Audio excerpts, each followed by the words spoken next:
Sinopsis Ikatan Cinta 31 Agustus 2022. Reina terus kejar pria yang mirip Aldebaran. Pada sinetron Ikatan Cinta malam ini menyuguhkan cerita yang tak kalah menarik dari sebelumnya.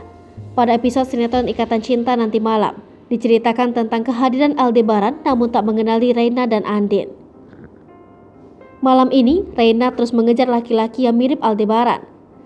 Aldebaran yang Reina lihat tapi tak mengenali anaknya tersebut. Benarkah itu Aldebaran? Diceritakan Aldebaran kembali dengan ingatan yang sudah hilang alias lupa ingatan.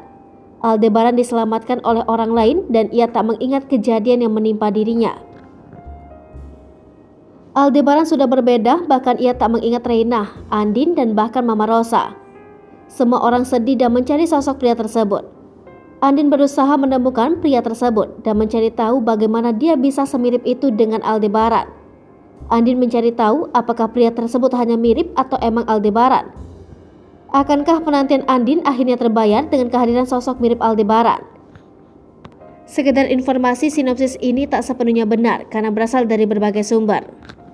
Hai pemirsa Sri Popo TV, jangan lupa komen, like, dan subscribe serta tonton terus berita-berita terupdate lainnya ya.